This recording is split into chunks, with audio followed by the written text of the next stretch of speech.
Good evening. I'll call to order the November 18th meeting of the Weare Conservation Commission. We've got 3 members present tonight, making a quorum: Bill Bolton and Steve Major to my left, and I'm Andy Fulton. Call meeting order at 7:28. And we have a fairly light agenda with one guest. So, Stuart, I have to ask you to come on up to the podium, share with us your concerns, and we'll try to address them the best we can. Okay, I've noticed that in the conservation land up in Chevy Hill, that surveying has been done, a lot of trees have been marked with blue paint. I talked to Naomi Bolton. She mentioned something about some cutting that's going to be done there in the next few months. Could you explain how this is working out and why the decision was made? Steve, would you mind speaking to that? Yeah, absolutely. So, Chevy Hill is in the town forest system, which, as a town forest property, you know, if you look at like state laws on why we designate something a town forest, it's to actually do active forest management. We went through a process over the last 5 to 10 years where we developed a town-wide kind of overarching forest management plan, and then a parcel by parcel forest management plan. So the actual plan for Chevy Hill is on the on our website, and that was an open and public process. So basically, if you read through the forest management plan, it describes the current conditions and then what a timber harvest is supposed to do in there. So essentially, it's going in there, thinning it out, removing the lower grade trees, keeping trees to grow. So basically, the forester is selecting based on spacing, species, and a lot of times some of these first harvests, because as you know, that property there, well, that's kind of a mix. Some of it was bought, so I don't know which end you're talking about. You're talking about. Why don't you hold up a second there, Steve? Tell us, Stuart, what you know about the place and particular concerns or things you'd like us to know about. Okay, well, back in the 1980s. I've been there since 1986. Chevy Hill development was started by a man by the name of Fred Weare. And he had roughly, I think, 20 some odd houses that were supposed to be in the development. Well, he got into financial trouble. He sold it off. And I'm sorry, did you say 76 or 86? 86. 86, okay. I've been there since 86. Yep. So he got into financial trouble, so he sold the development rights to a gentleman by the name of Bob Harrington. And he never really did anything with it. And I guess he had himself spread too thin also. So the land, as far as I know, was taken over for back taxes. And over the period of years, the town put it into town forest conservation land. Which was great with us because we didn't want to have 20, 25 houses down the end of our road. So we have a short dead-end road. Mm-hmm. This year, while I was walking up through that area, I happened to notice there was a lot of markings. Like I said, surveyor's markings and trees that were blue spray painted. So I was curious to find out what was going on. I stopped down, I think it was last week. I talked to Naomi Bolton. She explained to me that we would be receiving a letter and that there was going to be some selective cutting going through there. So she said the meeting was tonight. I wanted to come down and listen to what you people had to say. I thought there was going to be actually more people here to discuss this, what's going on there, or whoever was supposed to bid, I guess, on doing the cutting. But apparently,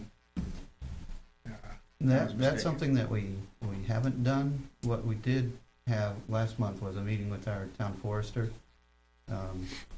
Works for an outfit called Meadows End Timber, or MTL. Okay. So he's our contract forester, and he gave us a report last month on the 14th and mentioned this project in amongst the other work that he's doing for us. So it's going forward. I believe they had a pre-bid walk, and I haven't heard, maybe you've heard, Steve, whether that project had been awarded yet? Yeah, I'm not sure if, when we were discussing that other issue, no, we didn't talk about whether or not they had actually, So Got a final it's bid. being set up for some forestry maintenance harvesting. So when I originally was talking to a couple of my neighbors, we were all concerned that it was gonna be a clear cut, because there was some logging done on the opposite side of Chevy Hill off of Abijah Bridge Road and Shady Hill Road, and those people went in there a couple of years ago and they clear cut it. So we were afraid that was gonna happen with the conservation land also. So my other neighbors couldn't make it today, they have other commitments, so I was able to come down. I wanted to try and find out exactly what was going on. so in the actual forest management plan, we can just read quickly on page 17, where Jeremy, when they wrote this plan, And Jeremy's our forester. Okay. they talked about overall tree quality on Chevy Hill Forest is average to below average. Some of the low quality is attributed to high grading practices during past logging jobs, where a lower percentage of low quality timber was removed than high quality timber. Some is attributable to damage caused by natural factors, including wind, ice, snow, lightning, and insects. Many larger trees are unsound with cavities and seams. Even though many of the defective or otherwise poor quality trees have reduced timber value, many still have acceptable or desired attributes for other value categories: den trees, mass producers, maple sugar production, aesthetics, cover. And he goes through the volume by species here. So that's, essentially he's going in there, and this first cut would be a corrective harvest, where probably a forester wasn't involved with that in the past. Probably someone went in there and just cut the really valuable trees and pulled them out. So in this kind of a harvest, that wouldn't be the intent. I believe it's a chip job, so that they would actually be taking out a lot of that low grade. Typically that's red maple, beech, and then just that, there's really kind of two values of trees. One is the wildlife value, and then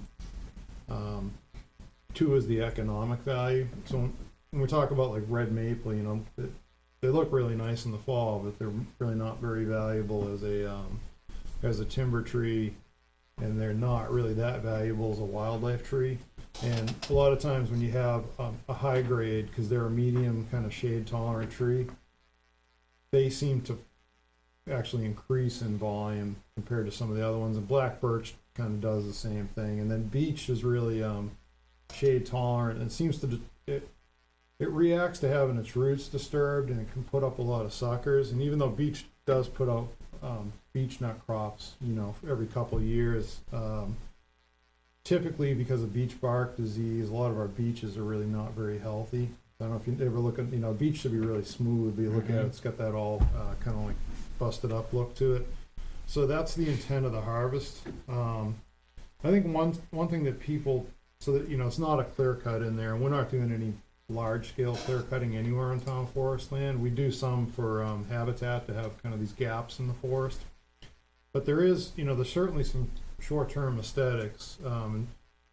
People have, I guess, different impressions of forestry or what it should look like. Whole tree, I'm pretty sure this is a whole tree job, may be more aesthetically pleasing to a lot of people because a lot of the limbs come out and that kind of thing. Sometimes we have like a processor type of a harvest, and then a forwarder, and they cut the limbs right there in the woods and leave them in the woods, and that's harder to walk through. But sometimes environmentally, having those limbs decay, that's nutrients that goes back into the soil, whereas when you're doing whole tree, you kind of lose that. But the thing about whole trees, you can get rid of a lot more low grade material.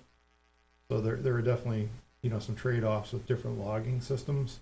But the whole entire plan and our whole intent all along is to be open to everyone in town to what they've got for suggestions and what they want to see. I mean, just no one ever shows up, it seems like. And, we've always had these. Right. They've been public. So these forest management plans, like if you go on the website, they're all property by property, and you can read the whole thing. This one's 55 pages for Chevy Hill, and then there's an overarching town-wide one. So there's like a little symbol on the actual on the Chevy Hill page here, and it's like up on the top of this thing, you'll see like Chevy Hill Forest, and there's maps, and there's a link to the actual plan, you know, if you wanna read through that. So that's on the town website?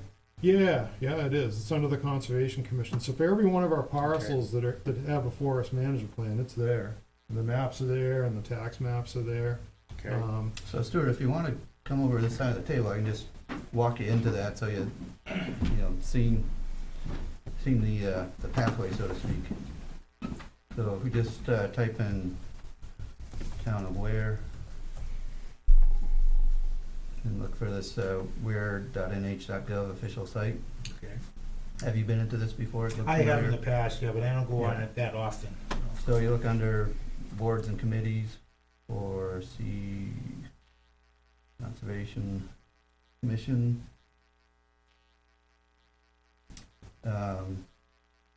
So here's our main page on our portion of the website. And we have links to bylaws, conservation information, natural resource inventory, if you look at properties. So click on properties there.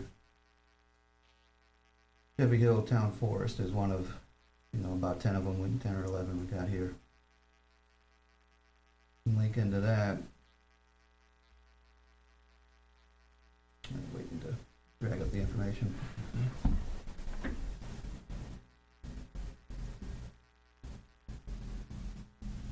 Now, did I understand you correctly when you said when they're doing the cutting, they're gonna leave the branches on the ground? No, on this one, I think it's a whole tree job, so I'm pretty A sure whole the tree branches, job. I think the branches are gonna come out. I'm like 99% sure this one is a whole tree job. So they'd be pulling the branches out.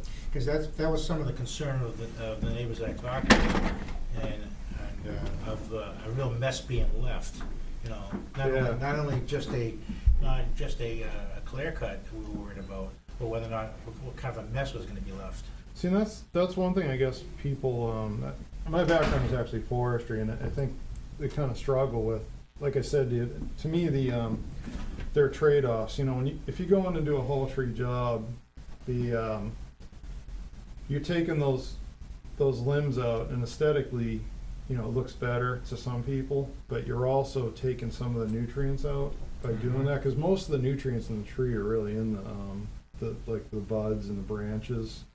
And then the other thing is like how you lay out a logging job.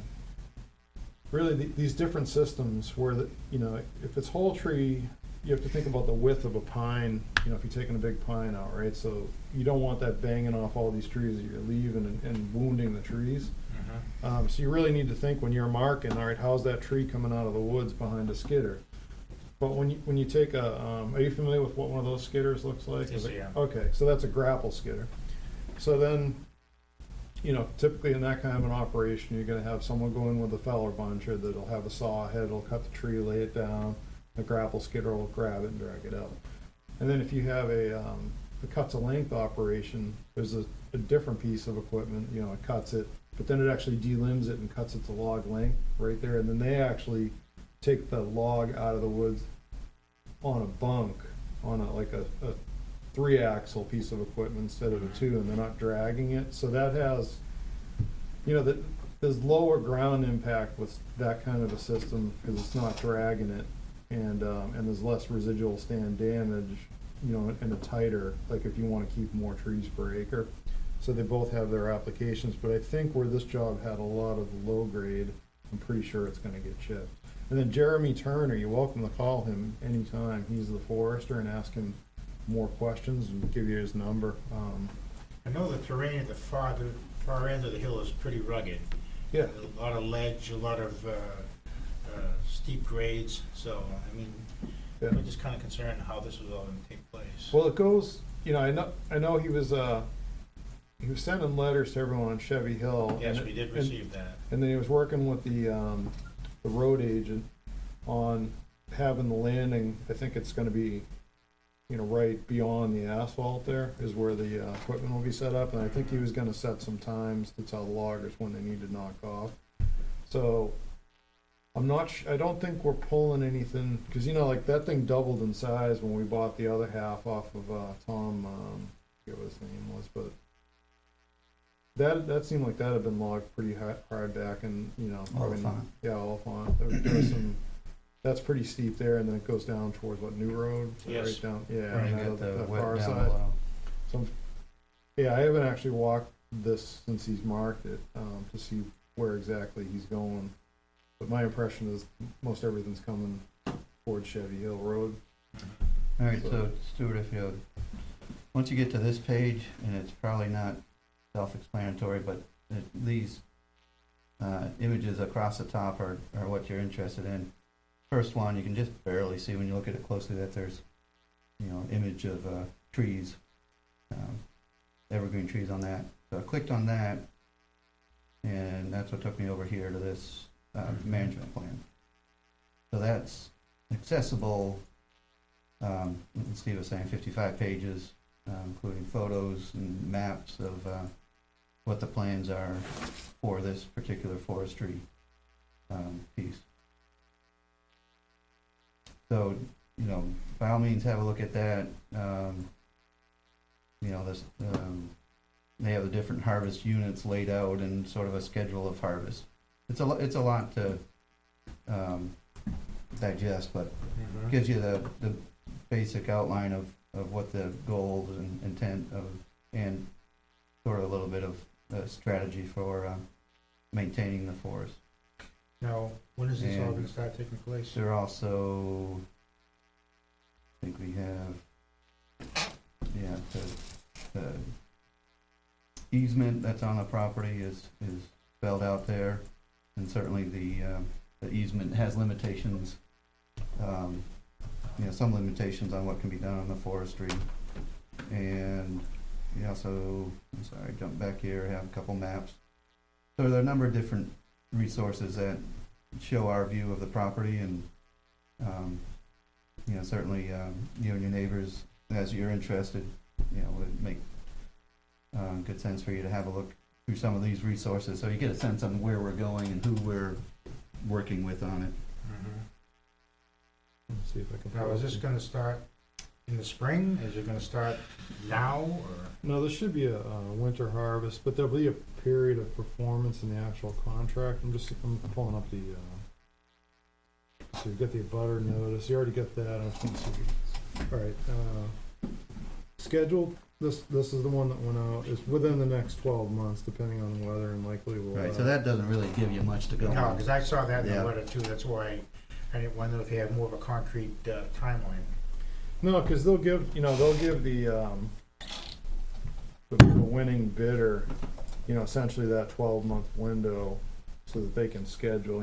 Those loggers need to get jobs lined up, and then the conditions have to be appropriate. So if it's a wet spring, typically we have a mud season. Sometimes it's long, sometimes it's not, depending on how wet things are. So the best they thing to would do put that is to stay in touch with Mr. Turner, touch base with him every couple months, and he should have an answer for you when it's available. And if you feel like you're getting a runaround, then talk to, if not us, at least talk to Naomi and let her know that things aren't as you thought they were going to be. Okay. And then he comes in, we try to have him once a quarter. So if you can either email us, or he was in last month, so he should be in. January. Yeah, January. So, if you want to see him So it'll directly. be in January, you Yeah, said? Should be, at our yeah. conservation meeting is the plan. Okay. And theoretically, I suppose, if we get a hard winter, they might be working this winter. Sometimes that works best for them, and, as early as this winter. And, I guess it's latest next fall is a possibility. Okay. Well, you answered some of my questions. Like I said, I'll go on the website and I'll try and pass the word around to my neighbors. Yeah, and what Uh, the big document is it's a forestry management plan for the parcel. So that's really the meat of our program for the forest. Yeah, see, the agreement was,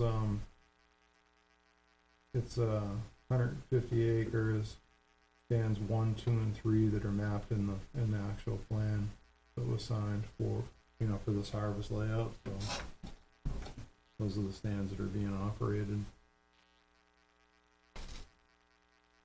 One's largest, or the eastern side of it.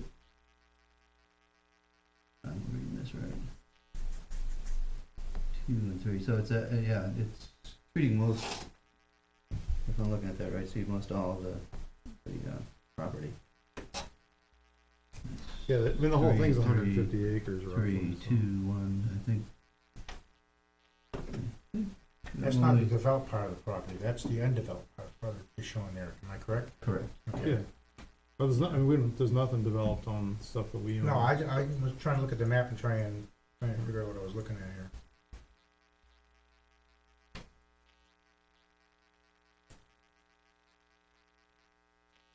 Let's see, unit 1 is 12.5 acres, unit 2, 36, 32, unit 3, 111. And we didn't start any work there in 2014, so those dates. Oh, when did we, yeah, was that when you said? Well,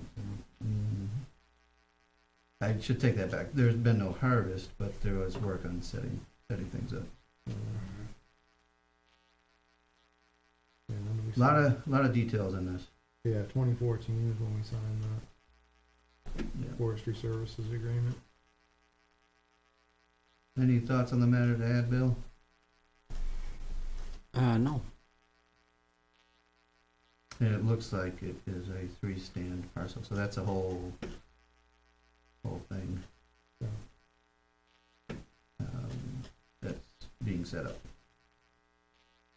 Okay then, It has all sorts of information to types of trees, types of forestry types, and soil types, all sorts of information in that Very plan. I'll take a look at it, and if I have any questions, I'll give you a call, or email you, or whatever. Email to conservation@weare.nh.gov gets to all of us, Very good. and You've Yeah, got that certainly letter, good. right? The two from Jeremy, because it's got his email on it. Okay, yeah, I have the letter. Right. Yeah, you know, and even, you know, feel free to email him directly and just Mhm. CC us, or just email him. He's really, you know, a good guy and will really share his knowledge with you.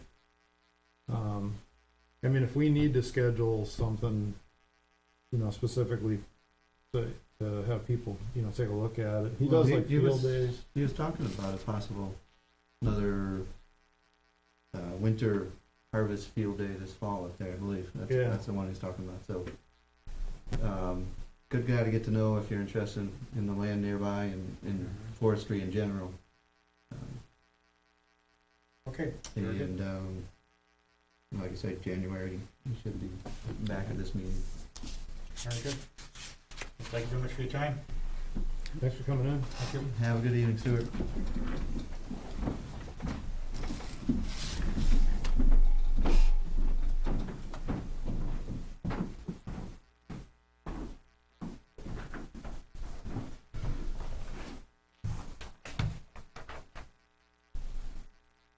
I guess that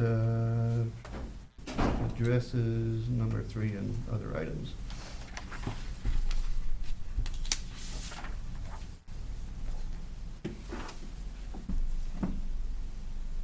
We have some planning board items. We have one set of minutes. Tried to capture various emails and correspondence that has come our way. Actually, I didn't look to see if anything had come in the last few days. But we can take this wherever you guys want to take it. We can follow along the list. We can work in order of interest.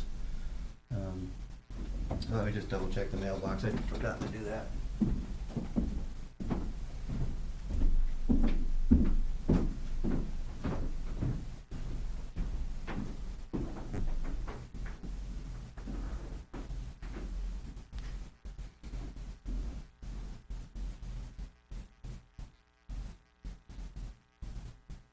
It's kind of too bad, but I'm a little more like, I don't know what it like. I don't know if the word just doesn't get out, like we're in the whole planning process, you know, more people just kind of. I've got to get on and just start studying it, but additional things I didn't capture are a bill from Jeremy and a handbook for you that was turned in that you can take possession of, Bill. Oh, okay, very good. Lots of, if you haven't seen that one, it's Yep, worth thumbing through. It's Yep. got a fair bit of good info in it. Put out by New Hampshire Association of Conservation Commissions. I kept meaning to get that to you, so.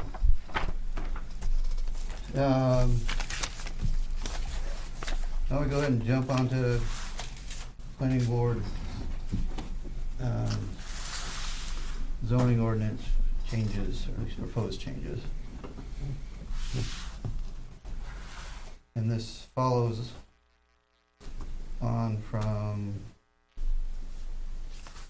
a meeting last spring, I think, when Craig came to a meeting here.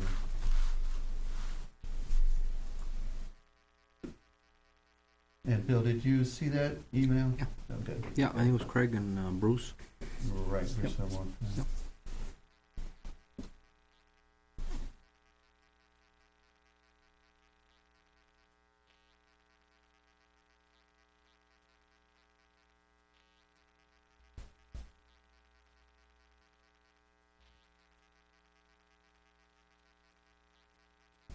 Most members thought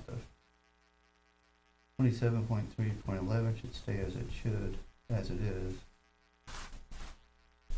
Because if there was a small parcel, an organization didn't want the burden of monitoring, but it had a very high environmental purpose, and the CC may want to monitor it. Do we agree? So that's something we should try to answer. I think if it's a very high environmental purpose, even if it's small, then conservation organization, in my view, would recognize that and potentially be interested. What's the definition of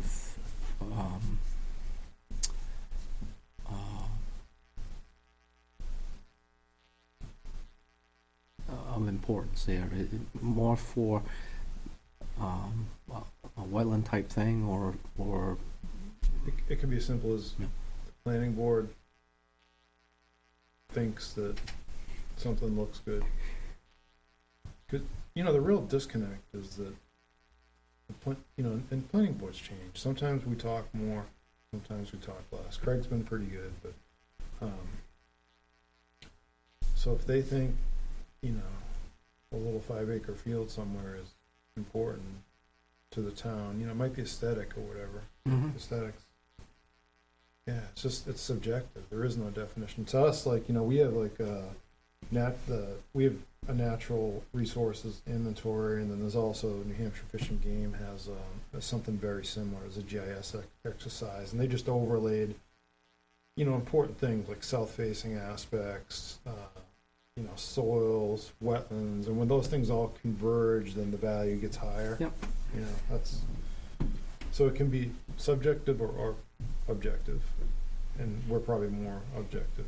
But And the issue is that open space within the cluster development shall be protected by permanent conservation easements held by the town, qualified conservation organization, the town, and fee ownership for the purposes described in this article. And I think our discussion last spring was that we'd like to, there was a suggestion that the held by town be taken out, and it should read, open space within a cluster development shall be protected by easements held by a qualified conservation organization.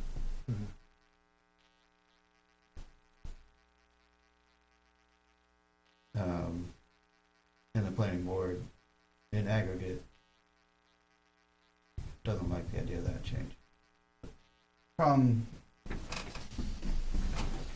For us, as I see it, comes in, at that point, sometimes get saddled with the mission of protecting unprotectable areas, and we'd like to avoid that.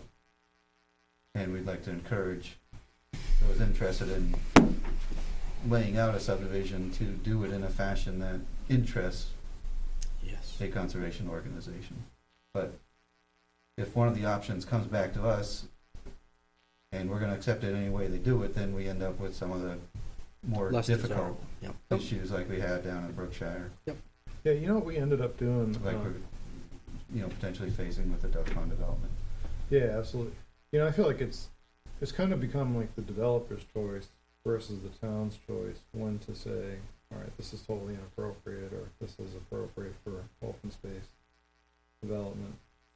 And We've had a role, and Craig has, and Paul before him, I think, affirmed the role that we can, as a town, a suggestion from the Conservation to Planning Board can insist that a development go in as an open space, but beyond that, we can't insist that it be laid out in any particular fashion. yeah, and that's where it gets troublesome. So, just I would think that it would have to be laid out.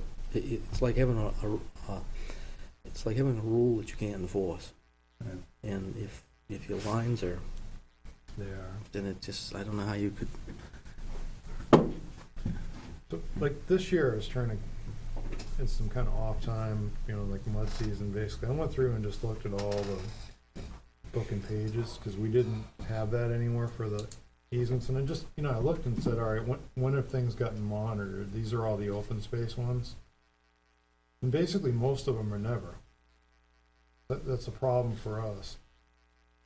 Some of them we don't even know where they are, and one of the other things that Craig had in there, dealt with that is requiring blazing, but even on ones that we went out and found out on ones that were conveyed to us, that we didn't have pins placed, the boundary markers weren't there, they were encroachment. And these are the ones that, are fee, and then the ones that we've got easements on, some of them are kind of screwed up, like SHB, they conveyed that to us, we've never gone on, we don't even think that the markers are set. This was the orchard And development from back 8 years ago or so. Yeah, and then We talked about arsenic and pesticides and all. Mhm. It was quite a to-do, you may recall. Hoyt Mill, nobody's ever been down there. That was conveyed a long time ago. We got so like the ones that go to say like Hawks and Wilson, we bought those. They went to PLC. Those get monitored every year. Like High Rock, that was the one down at Daniels Lake. That did finally get conveyed, but we've never been down there to make sure even the pins are all set. So we're trying to come up with, even when you have one that's, maybe sensibly or half sensibly laid out, how do you do the monitoring on it when you don't have these monuments? And we end up coming back to them, and some of them, like in Brookshire, we've had to spend the money to hire a surveyor to have those monuments reestablished. And that's We shouldn't have to do that with conservation money. Those all should have been walked before they were ever accepted to make sure the monuments were there. I mean, we should have an engineer verify that, and unfortunately, they don't do that. It's not like the roads where a town engineer comes and checks it. Yep. So like duck pond, and then the other thing, all right, here's the other real big problem. So if you pull up on NHG's duck pond, right? If you had, this is part of the discussion here, if you had the open space, and it has messed up lines like this, right, and then, so that's like your open space, and even if it's duck pond, it's a couple big blocks, but then what they did is, if these are your house lots, all along here, what they said, and they allowed them to do this, is the back portion of these house lots is all no build, and it's no do anything with. That's considered part of the the open space calculation. So you got like 50 house lot owners. You're gonna go tell them you can't cut a tree back there, and we're gonna somehow enforce that. That's just like baffling. Yep. So that's one thing that I was trying to allude to, that needs to go.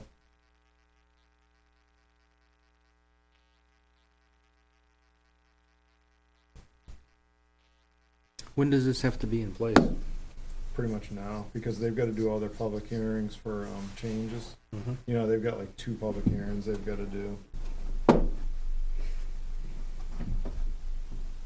It seems like on the blazing, and the marking, 50-foot intervals,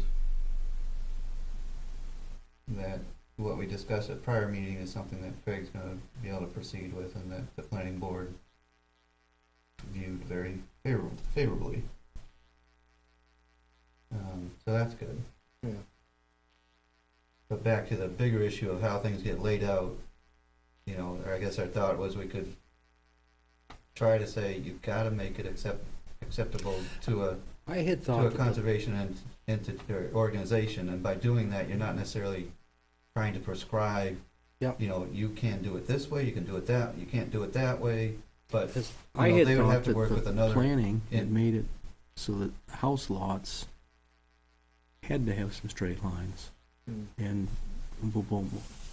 They haven't? No, you gotta see how bad Duck Pond is. that's an older one. Yeah, I thought in recent years they had strived to get straighter. I got the book and page, which one do you guys wanna look at? And pull one right up on NHD. Oh, that's the thing, we haven't had so many in recent years. Well, I know, I mean, there's been none. The only one that was ever laid out well was that one that went to PLC. What was the guy's name over there on, off River Road? Craig, Hayfield? yeah, Yeah, That's the that only was one. nicely done. yeah, it was the only one. There's a little bit of the Holly Hill one that worked out, and they did back off one crossing and shorten the road to have a bigger block back by that wetland that PLC was interested in. That wasn't an easement though. That was a fee transfer to town with the easement to PLC. So it got monitored, and we own the land.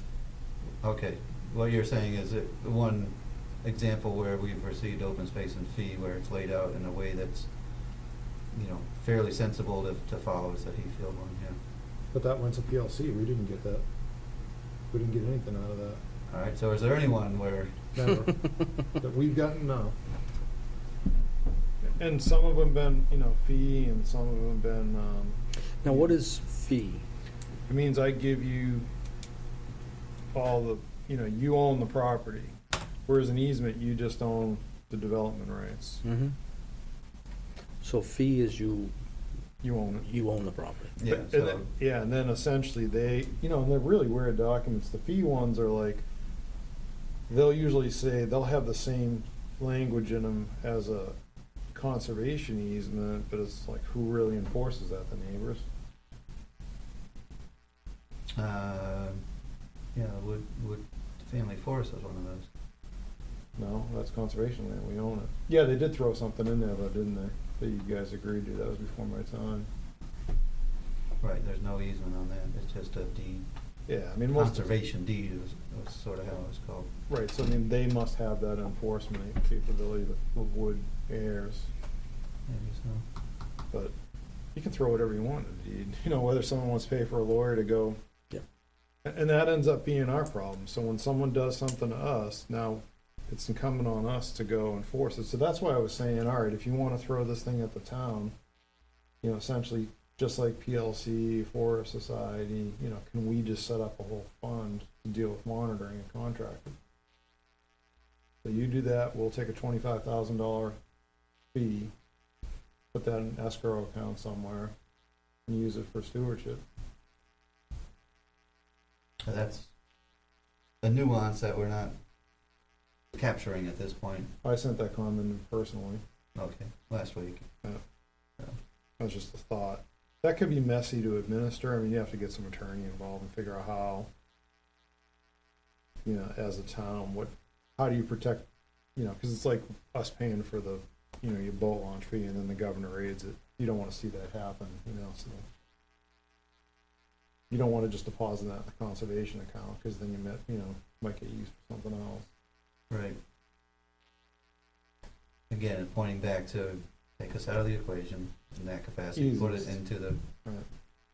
the sort of bailiwick of the conservation organization, not the commission. Wouldn't that almost cure the issue? It would. If somebody's got to take it, and if it's not manageable, nobody's going to take it. They're going to have to do something to make it so that somebody would take it. Yeah, and the answer ends up being,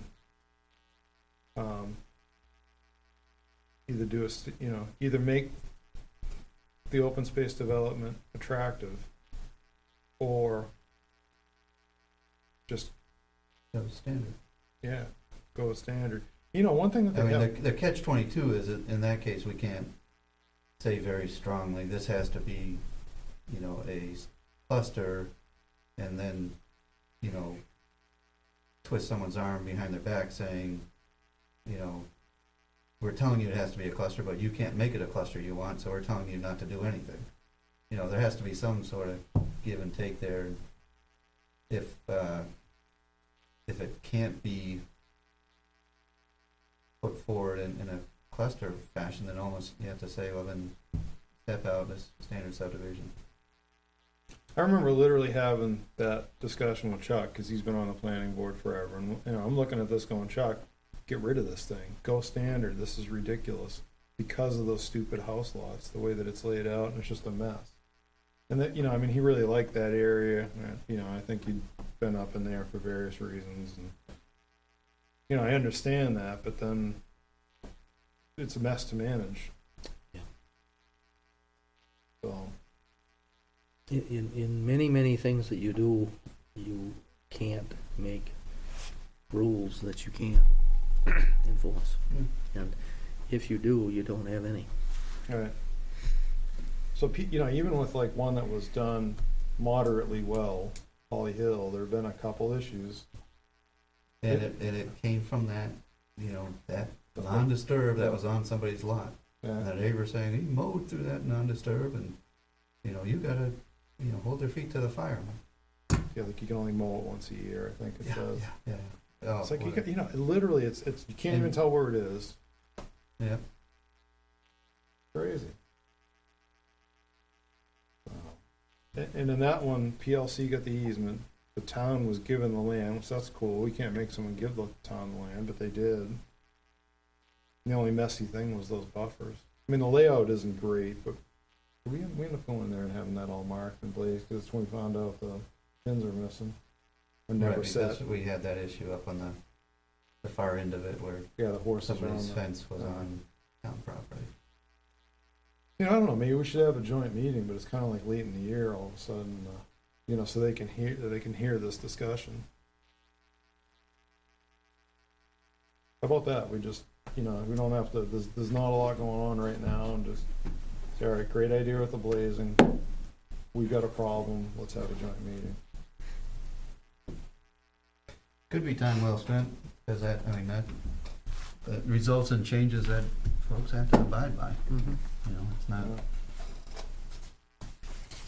I mean, they've gotta understand what's going on, you know.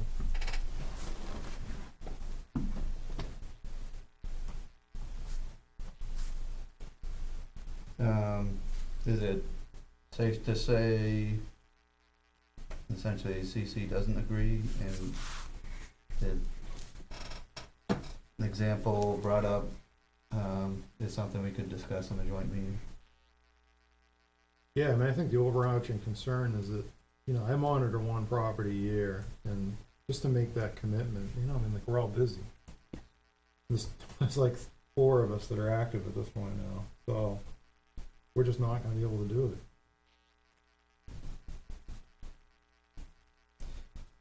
it. Okay, I'll get some meeting feedback to Craig on that. You know, another thing we could do, because it's either this meeting or next meeting, we've gotta come up with them. Toss a warrant article out there for monitoring, you know, open space developments. $5,000 a year, or whatever it is, or $10,000 a year, and see how that thing goes.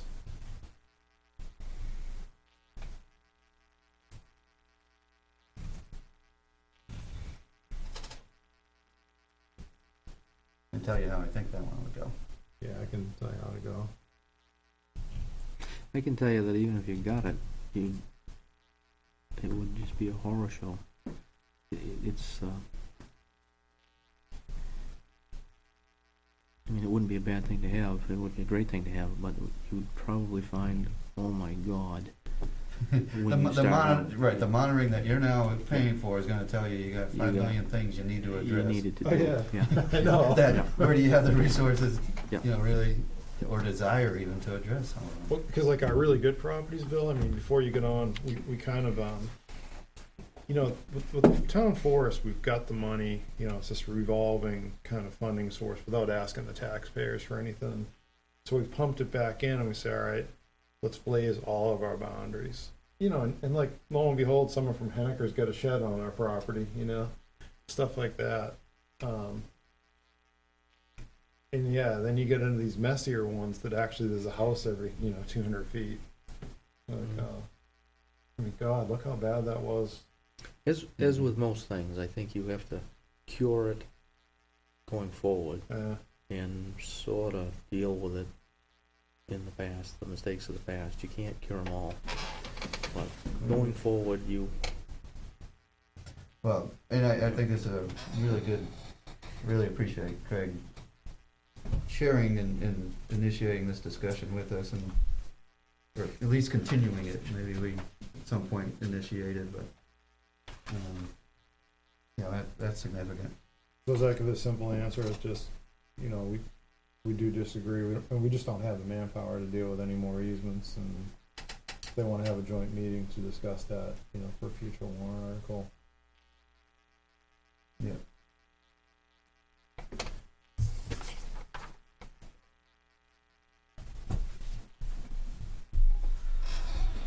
All right. We've, Craig sent an email about this proposed Melcher subdivision, and I'm not sure that we ever looked at that one. Let me see if I can find that email.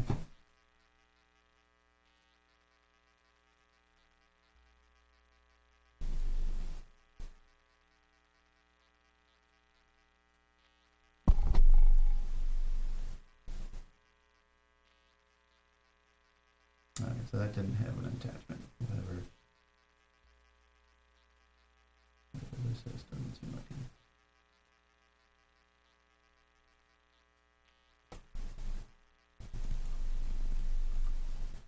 So we don't have drawings or anything?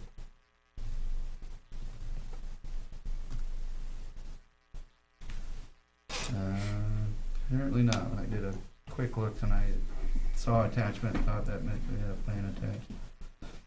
But whatever windmail.dat is not of interest.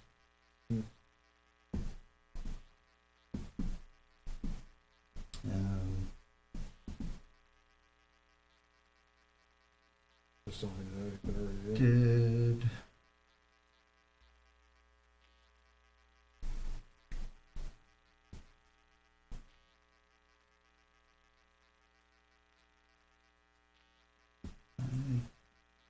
I don't think, for instance, we didn't have an August meeting.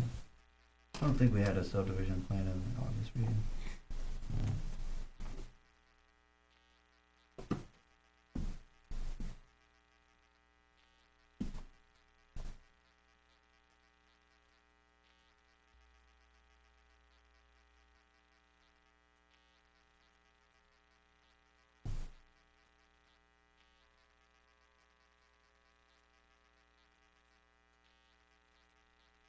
Wasn't part of the September meeting.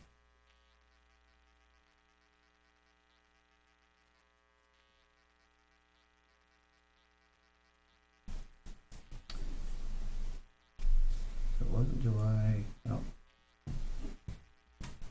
So I guess the short answer is, does not ring a bell. Okay, no plan. Shouldn't they give us a hard copy plan anyhow if they want us to review something? Yeah, my only question on that is, did they give it to us in a month we didn't meet, so it just passed through without looking at it? About this Bovier one, we got a plan for that? Yes, we do.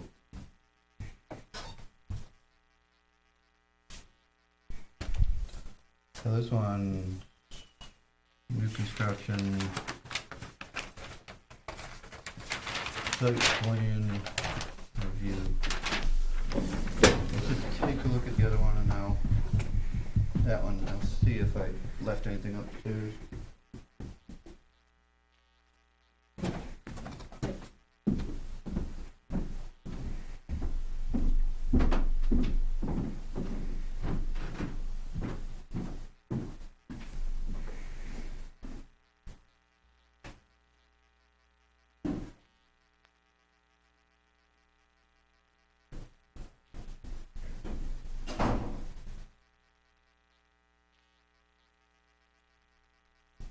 50-foot wide easement's all about?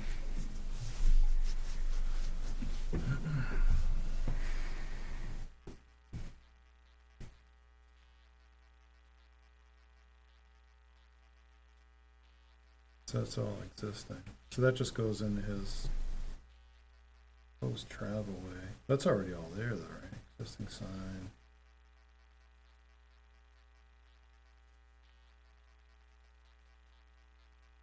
I didn't realize that wetland actually came right up against that. That's like just the other side of, Daniels. Flanders Memorial Road? No, he's saying the town of Weare owns, that's all it says, town of Weare owns that. Oh, okay. I was gonna say, God, I'm lost here. I didn't know the town actually even owned it.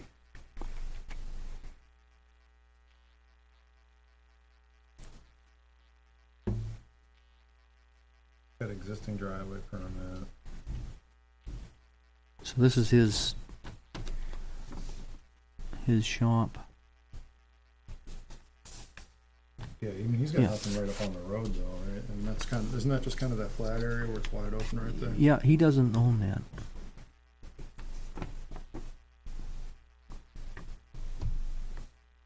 All right, I don't think he does. I think that's the trucking company. Showing he does. Huh, okay.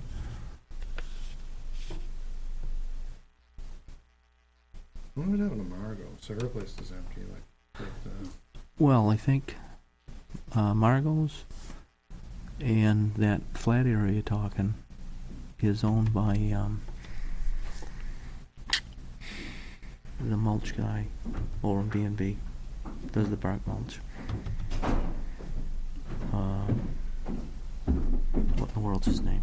Because, well, what do they have right here? They got Start Highway LLC, wherever that is. So maybe you're right. Maybe that is that flat spot. Yeah, I'm almost certain. Well, I know it is because we have to get permission from him. And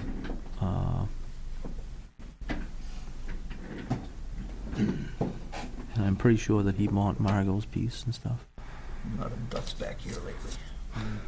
So, I mean, there's nothing really going, I mean, this is all existing. Oh, well, that's a proposed travel way, whatever that's supposed to mean, but it's an existing driveway permit. Does he have the wetland setback shown there?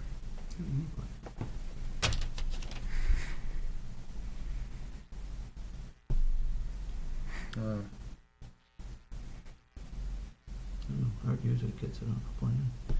Yeah, and Art didn't stamp it as a wetland scientist either. No, he always does as a subsurface disposal. That's not the issue. Don't you have to write something on there about the exemption and then using that? Could be, I don't know. There's no wetland delineation note on there.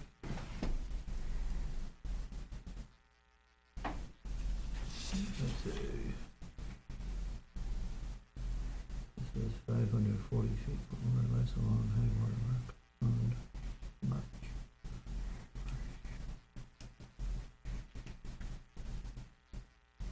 That'd be my only comment, is they didn't, it's not stamped, and it's not clear that any of this was ever even delineated.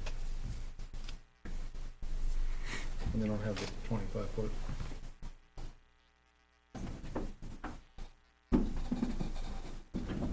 All right, we're wetlands delineated.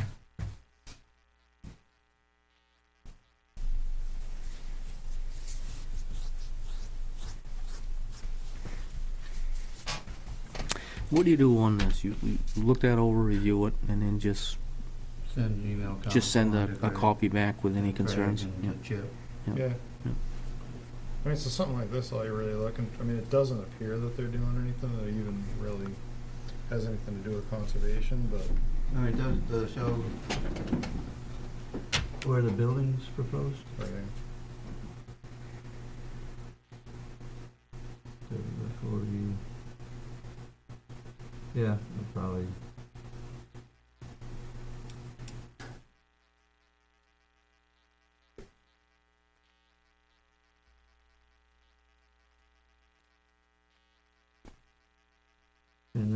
might be, I think or so is about 25 feet.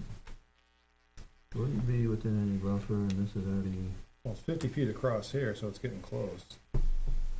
50 feet from this edge all the way over there. For some reason, they got a 50-foot wide easement. So that must be to get back to that.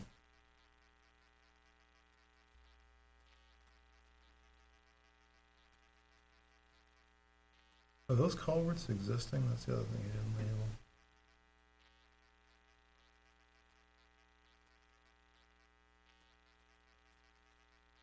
Travel, you didn't, yeah, so you can't tell what that's all about.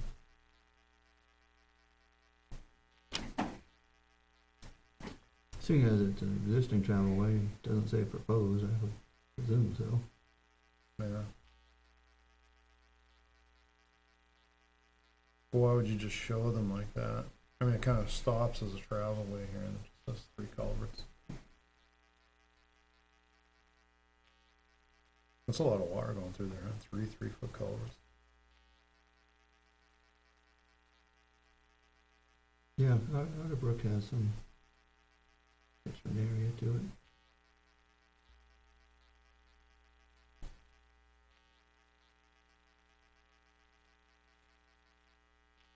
And that's flowing down into Daniels Lake. Yeah, if nothing else, I mean, they should at least show this one back left also.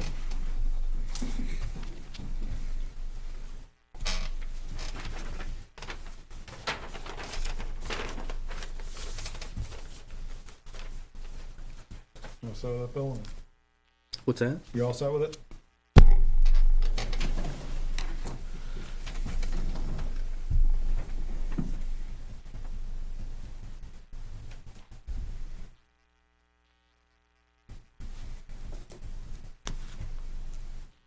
Alright, so I'm gonna have Craig some comments on the ordinance. I couldn't find record of the Melcher subdivision. Yep. And a couple of comments on the site plan. Apparently nothing showed in the inbox from Wetlands Bureau, anyone at the state. I'll just add on number 12, we have an MTL forestry invoice. Yeah, I have that here electronically too. Is that the one for like $960? Yes. So there's that, and then there's one that hasn't been paid. Let me pull that up. Did you want to jump to that, or you? Yeah, sure, go ahead. And why would the bid package prep be a separate item and not rolled into the harvest for Chevy Hill?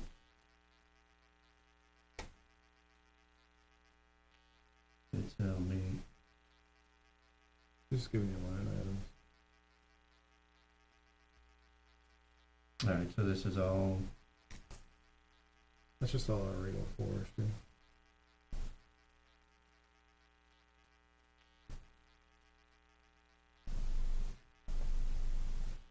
Let's see what the other one was that Bev said something didn't get paid. okay.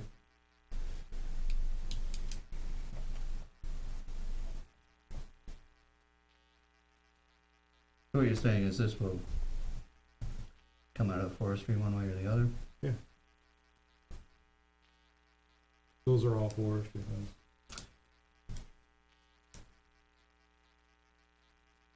Versus, doing a project on conservation land. Right.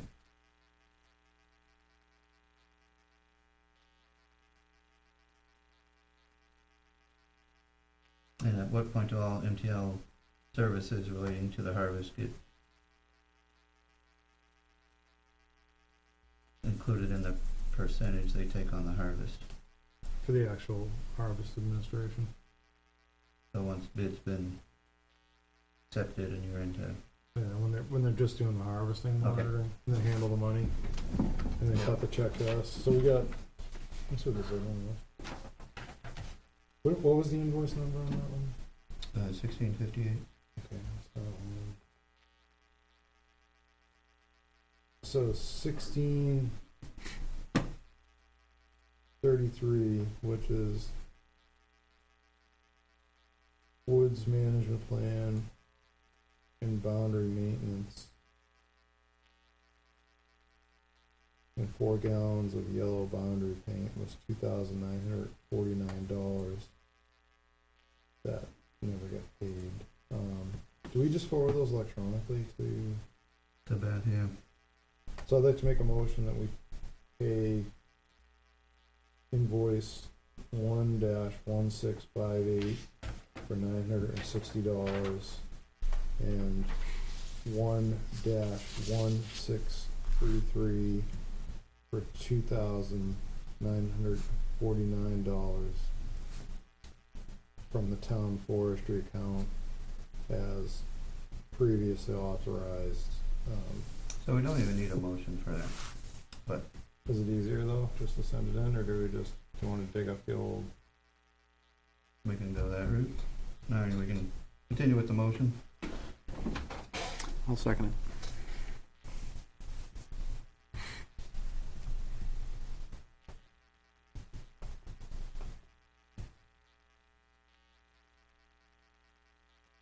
And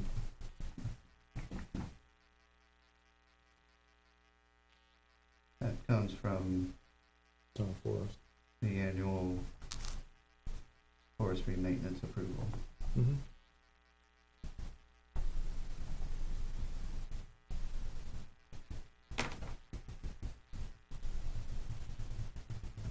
I'm just sending you, just forward it right now, it says invoices discussed.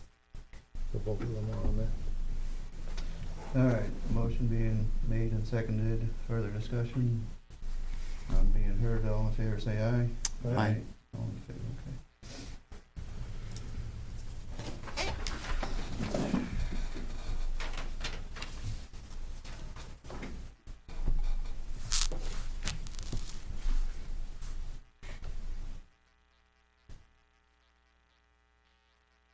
Any comments on the October 2015 minutes?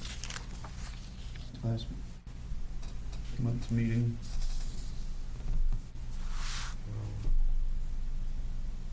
I don't know what's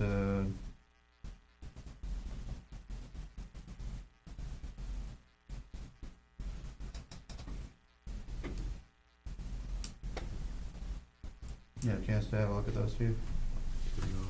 Alright, so let's hold that.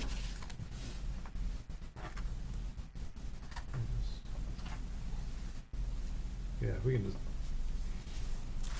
take 2 minutes, we'll plow right through it. Oh, we can do that. Sorry about Sure. that.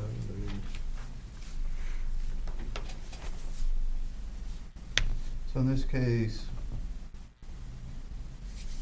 seeing as you weren't able to make it last month, Bill, I think you could still second a motion to approve them, but then abstain from voting, as you can't really evaluate their What they are, right? validity Yep, or not. yep. But that's up to you whether you're Mhm. comfortable with that. If not, we'll just hold them to a meeting where you can get Jeff present too.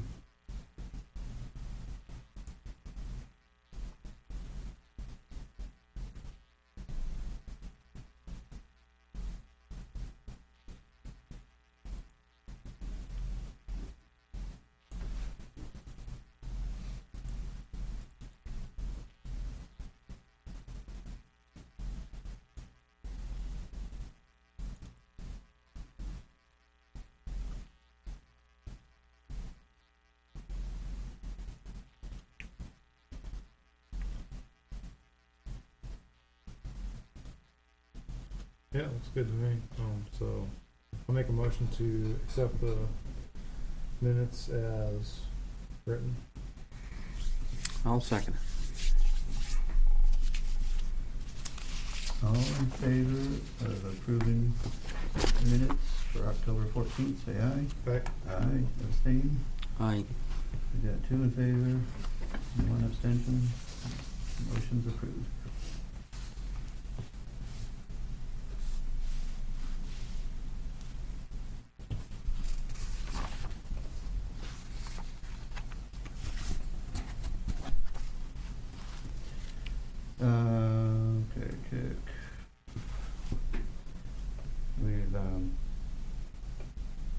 spoken obliquely to what has been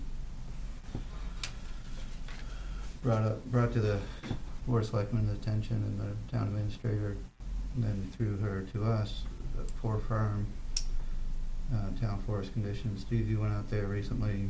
Yep.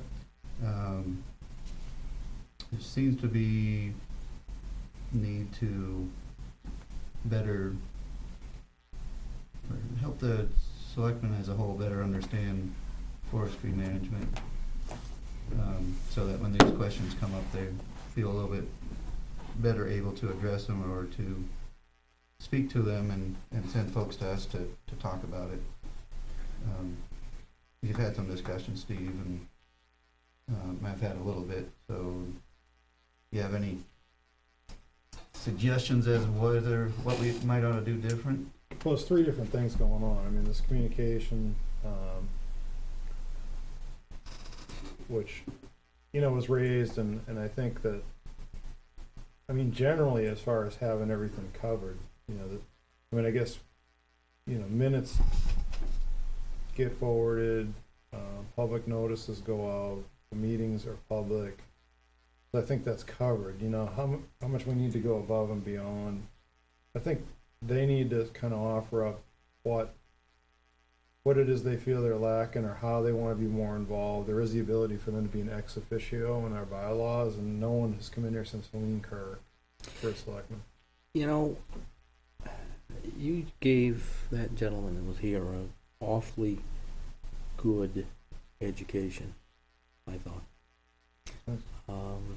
on the different types of forestry, for one, and I think that's one of the things. And in fact, I've suggested to my wife that she finds information on best possible practices and whatnot. And but I think that your explanation made a lot of sense. Did to me. But if you've got all that information there, it's probably a little bit of an education to those that might be getting those phone calls to use it. Yeah, and I think sometimes we and I think it's very easy to overlook it, or to just say, I don't know, I'll have to ask the question. But if you've got 55 pages on Chevy Hill, I assume that all the other pieces around are pretty well documented. the town forest, the major And- town forest. Yeah. And I think that I had heard Jeff mention on that particular piece that evidently there must have been a foot trail up there somewhere. There's a bunch of them. I got the map up. Yeah, I mean that's kind of the second piece. Yeah.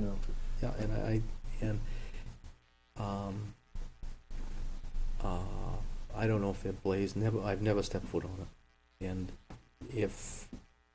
I don't honestly know what the complaint was, but if it was the same as his, where he kind of couldn't get through it and whatnot, that's probably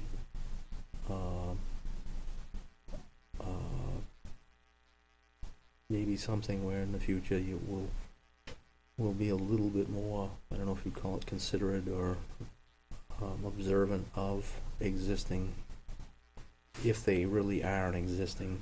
Yeah, you want me to cover that? Because that's so. Here's the map here. It's an old. It's on our older website. So I went out here and looked around to see. So this was a cuts and length operation. So the slash is all out there. It's all as far as forestry. It's on the ground. It's really good. Right, it has to be tight to the ground. Yeah. Limit fire danger, things like that. Then I talked to Jeremy about this, and we talked about this like a year ago when this came up, or not, whenever Jeff and I had that discussion.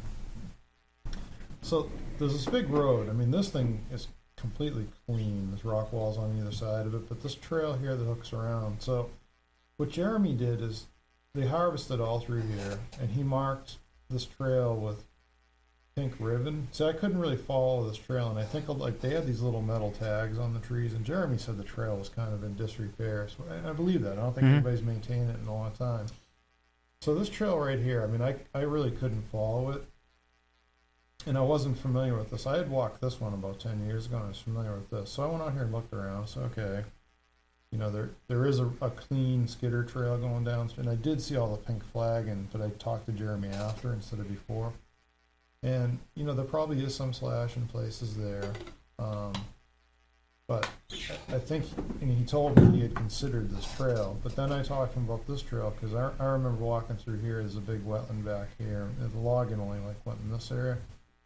And I walked along here, and there was a bunch of storm damage limbs all through here. It wasn't logging debris, and that was all covering that trail. But then up in here, all across here, the slash all through here, and so they didn't do anything to protect this piece of trail right here. It did end up getting slash piled on it, and I told them that. That was one thing that I saw.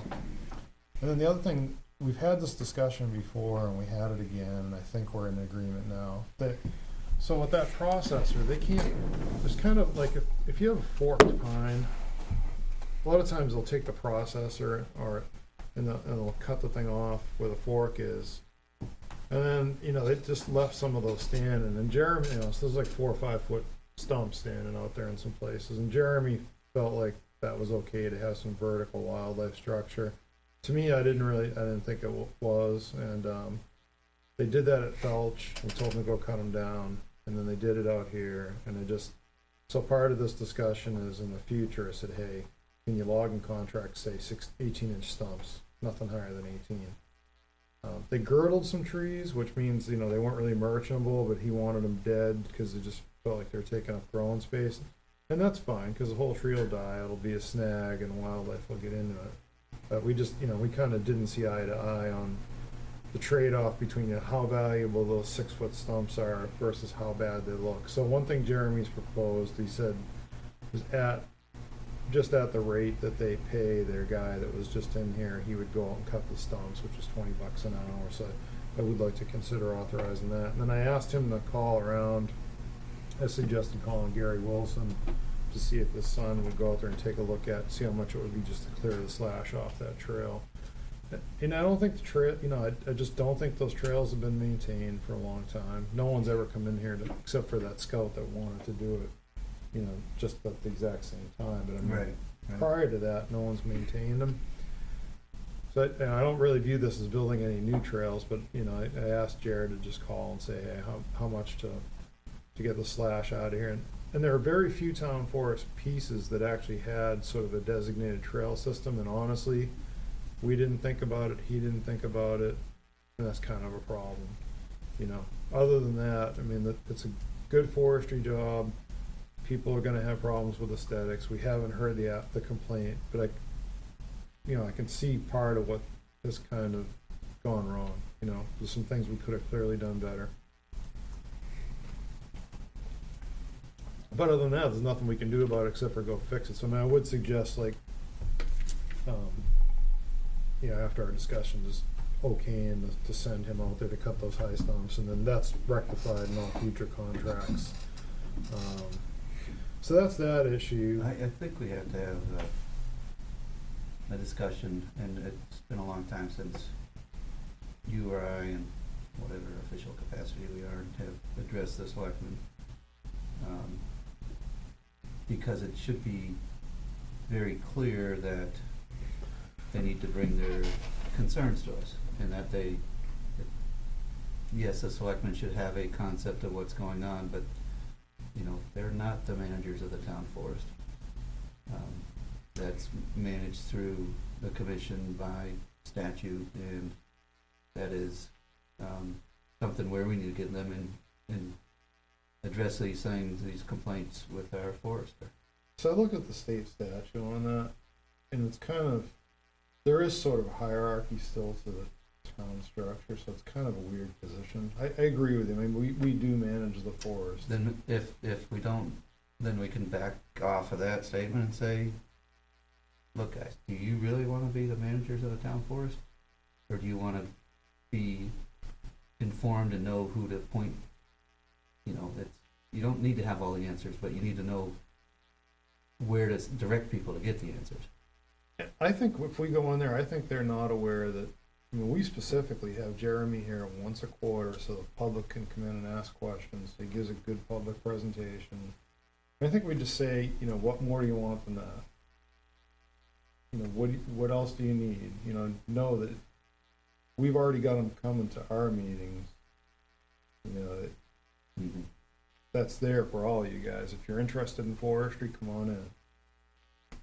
Might be a good time just to go in and explain that, because yeah. I seriously doubt that they know it. My discussion tonight upstairs resulted in the conclusion that if we do that now, it ought to be a very brief and public, or discussion in the public comments portion of a meeting, and not try to go for anything great and grand at this point, because they are swamped. Well, if they don't want to talk about it now, then I don't feel the urge to go in there. Right. It just came across, and then the other consistent problem we've had is, I think if we can just deal with any contractors, I think there was a valid complaint on the very first harvest by a person that may have been interested in purchasing timber, that we didn't. I think that very first one we didn't go out for like a full-blown public notice and anyone could bid on it, but after that, That was a felt one, yeah, I think it was the first Felch yeah. one. Had a lot of pine Yeah, that Sanborns was interested in. yeah, and then but after that, every one of them's been publicly noticed. You know, I don't know if there's anywhere else we can advertise. I mean, like for the feds, there's this thing, Fed Biz Ops, you know, but so we put a public notice out, and then I think conceptually, it sounds like the guy that had a complaint now is a whole tree guy, so, you know, some harvests are gonna say no whole tree chipping, like this one probably said no whole tree chipping, but I think Chevy, and I'm pretty sure this is what whole tree chip, was whole tree chip, that person, you know, knew about it, and I don't think they put a bid in, is my understanding, but I think just everyone in the town, you know, selectmen or Naomi East, understand that these harvests may have different requirements. It's not to exclude a person or a company. If they want to have a division where they have cuts of length operation, because from a silvicultural standpoint, that's what we need, I mean, they can go buy that. This is America, you know, do it. If we have somewhere that we say we're only going to horse log, you want to do it, go buy some horses. But it's just hard because you get specialized. I mean, And if you get the other harder thing is when you get some false conclusions up front, and folks think, oh, I don't have a chance anyway, so I'm not gonna, they're always using that person, so I'm not gonna bother. How Until about, it sort of comes up obliquely and like, well, yeah, I'd be interested, but how about something that'd be fairly painless? You rely on Jeremy for a great deal of what's going on. Yep. And could he, say from here on out, just put a quick little report or something that would go to the selectmen? If they're concerned about Chevy Hill well, or we can whatnot, pass along his quarterly report to the selectmen. yeah, You know, Yeah. absolutely. anything, you know, and then they've got a name to go to if they wanna know the That's exacts. a great idea. yeah, Because- we're already doing that. Yeah. So Well, I mean, not I saying mean- selectmen, but Yeah, I don't think we got this to the selectmen, and if we did, there'd be some, you know, fallback and say, look, that's on our Well, it might quarterly just alert agenda, them. that shows you some progress Yeah. and what's coming up. It would, Yeah. even if you don't pay attention to it, you remember you got something, and you could fall back on yeah, maybe we should have that more as a, you know, standalone report, because the thing he walks and hands out to us, then goes through it. Maybe we can just add, you know, have him add one page, here's what's going on, Mhm. significant events. So then, like, if he comes in and we know Chevy Hill, you know, at this next meeting, we know Chevy Hill's gonna start February 1st, and his field day is gonna be the 15th. And then at the selectmen go, here, Mhm. you know, come on it. on. The other thing we can do is say, Jeremy, that quarterly report was helpful last month, can you forward that directly to the town administrator and share with the board of selectmen? Yeah, So you establish a contact, a Yes, direct yep. link yeah, between those two emails.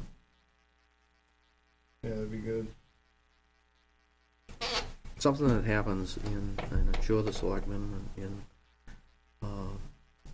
as new faces appear on the scene and old ones go away, an awful lot doesn't get passed along well. Well, and I think there's some misconceptions on the board about what we're doing and what our role is. I think we do get lumped in with, conservation organizations. 'Cause I heard a comment from last summer where something was brought up and it was, well, why are they doing all these easements? As if, that's, something that we are driving and, trying to secure a lot of easements over the last year, when we've actually gone a different way and sort of tried to focus on, fee purchases, town forests especially. So there's that misconception there, but, our partner, a group that's often our partner, PLC, is working with interested landowners who want to, essentially sell easements. And then PLC is coming to us to contribute the things that they're trying to do with Emma Sawyer and with Mildred Hall Trust. So there's a, a swirl that, things are a bit cloudy, and I don't think we have really benefited this commission's reputation very much by not trying to set the record straight and addressing some of those, what seem to me to be misconceptions. But one thing, if a person, if they're not gonna come here and ask you, which doesn't seem to happen very often, and they do go somewhere else and ask the question, if that person or persons were a little bit better educated, they might get a little bit better answer or a lot better answer. Sure, that's a good point.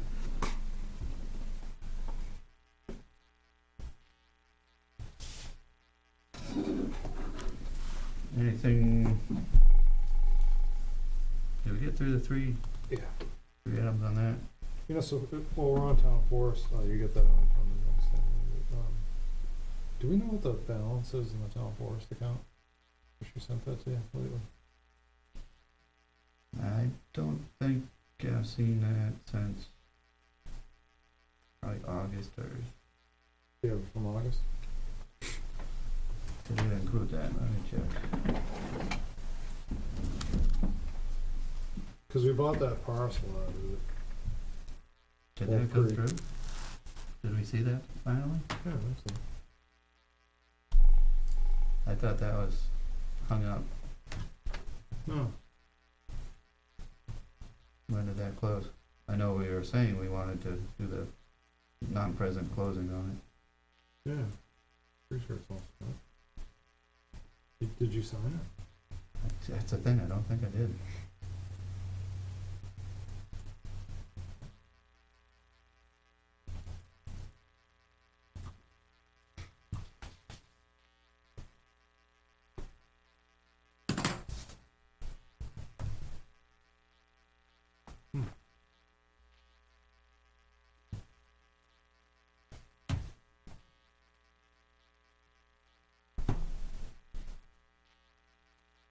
Funny, a lot of security stuff now, so blocked out. Alright, August 2015 financial statements.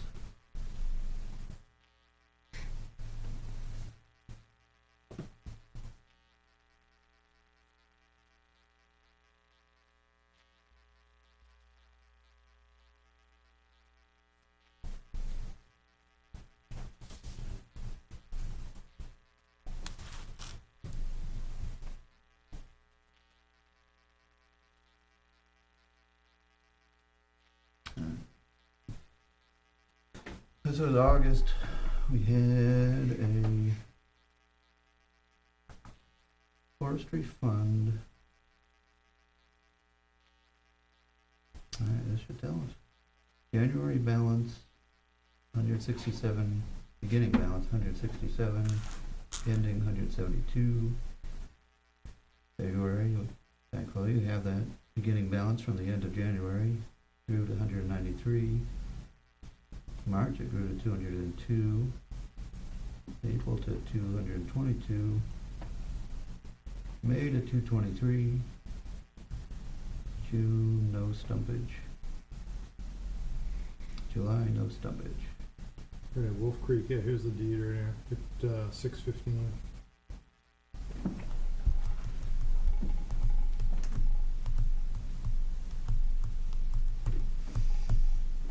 Let me write that down.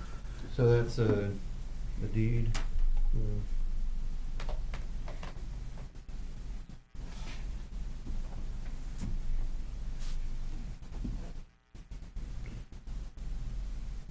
Well, all right. This would say the funds did not come out of town forest. Really?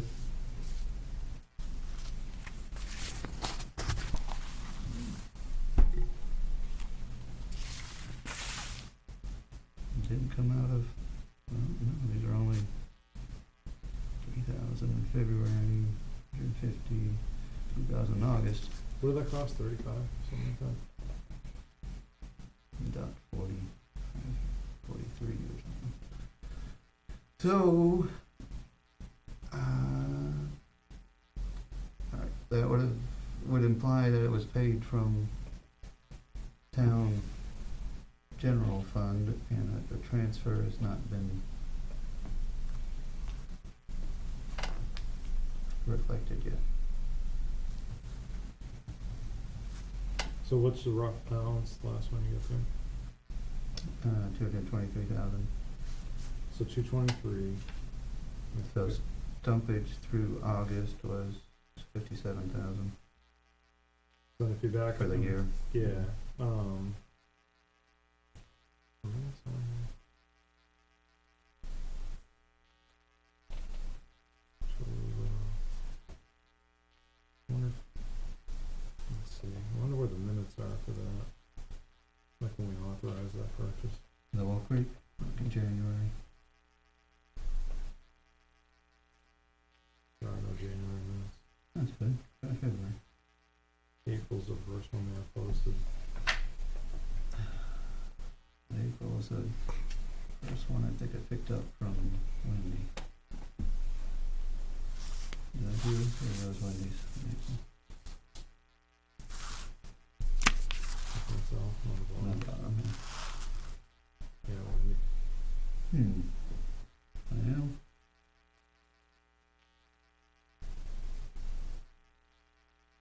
where we had Wolf meetings. Creek right there. There wasn't an amended deed there, it doesn't say anything about the cost, so it must have been before that. Yeah, I'll put some.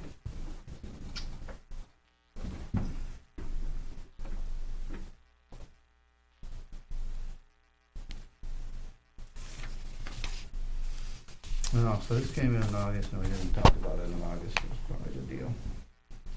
So what, yeah, I think we'll leave it,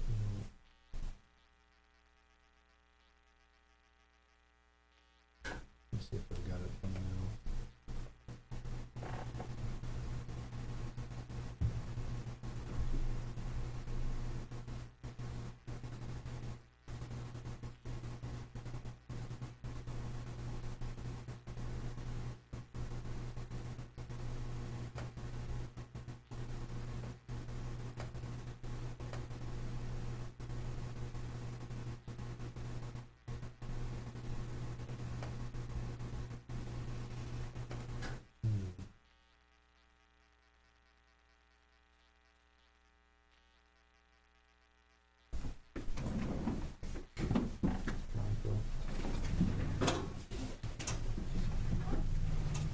So we're gonna pretty much assume that they forgot to take that out. Certainly looks like it hasn't been accounted for yet.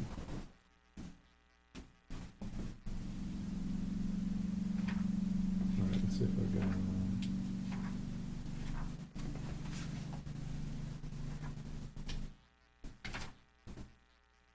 got a bunch of different stuff in here, so there should be a purchase and sale somewhere.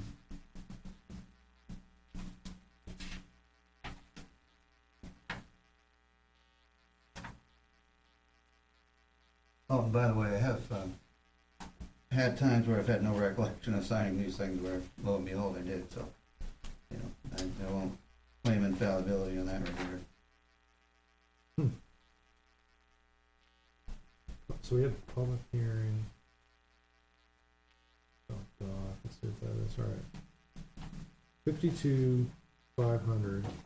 Okay, so that was. So let's just go 52,500, and then we might have had some costs. So we safe to say maybe 60,000 associated with that. So how much? What are you showing right there for balance? In town forest? Yeah. Through August, 223,000. Alright, so 223, and if you minus 60, that's gonna leave you, roughly 160, then there could be, so it'd be safe to authorize up to 150 for warrant articles this year, and still cover everything that we could conceivably have out there.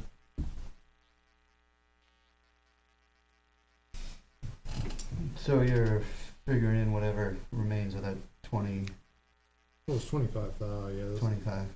Yeah. So, like, for this year, if we just take, 2015, just in case something happens, we don't meet next, so these would be actually 2016 warrant articles, right? Mm-hmm. So if we did 25,000 again with the same language for, that would, anything to do with town forest management, and then it'd be 125 for land purchases. Okay, so you guys are willing to hear a proposed 2016 set of warrant articles that are all written. Consider seconding. Let me go through these, and I can also continue to actually read them rather than hear them. This would take care of this year's warrant, no cost to the taxpayer, and it doesn't mean that we're spending it, it just means that it's authorized to spend. In town forest account, unlike conservation, takes a vote of the town to spend out of it. Money from harvest go into it, but it has to go to the townspeople to take out of it. So, proposed warrant articles with the same wording as last year. Shall the town raise and appropriate the sum of $25,000 to allow the Conservation Commission to secure contracting services with the town's licensed forester, prepare forest management plans, secure contract services for the town forest maintenance, and fund this appropriation by authorizing the withdrawal of that sum from the town forest account. And of course, the selectmen or Naomi, whoever needs to change the wording a little, that's fine, but I think we've been pretty close. Second one would be, shall the town raise and appropriate the sum of 125,000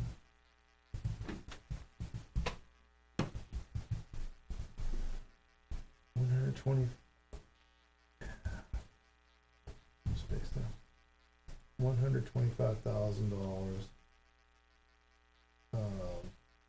for the Conservation Commission expenditure towards the purchase of new town forest land, and fund this appropriation by authorizing the withdrawal of that sum from the town forest account.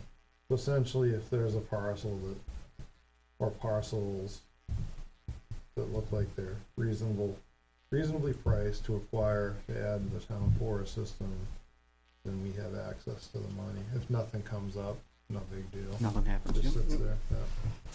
Yeah, and last year, Finance Committee,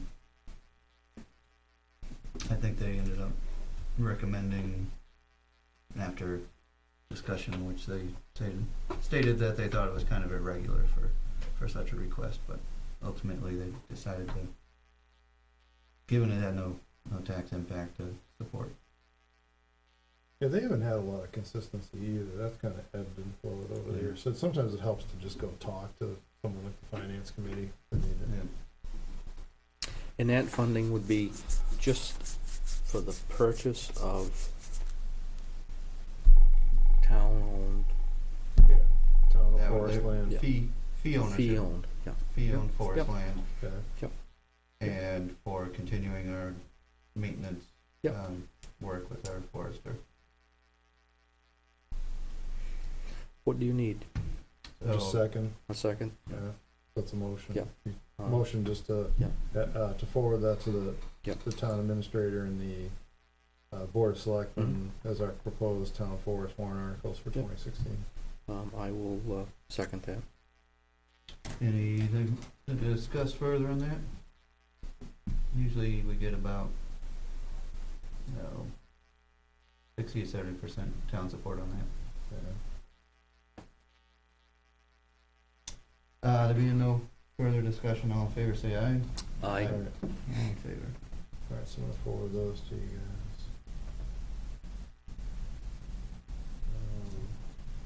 Yeah, while we're voting on stuff, can we just, do you have? Oh, no, forget it, you go first now. So I think that's it for town forest issues, unless you guys have anything else. Well, we can, I know, Bill, you put out, quite a bit of thought on the trails issues, as that may or may not relate to town forest. Is that something you wanna talk about tonight? Nope, I'm We're in pooped. Yeah, Gotcha. you know, the one Yeah. quick thing that happened when you weren't here is we asked Jeremy to put together, in the minutes there, Yep. a sow so that we can go out and then, just that whole discussion was like, it just seemed like if we can get someone professional, similar to Jeremy, it doesn't have to have anything to do with Jeremy to manage that Mhm. and fund it. And My take on trails is probably a little bit different than the commission would have, is I would look at a piece of conservation land and say, I need to get from this piece of property across yours to this piece of property Yep. to the next. Yep. And I would fund it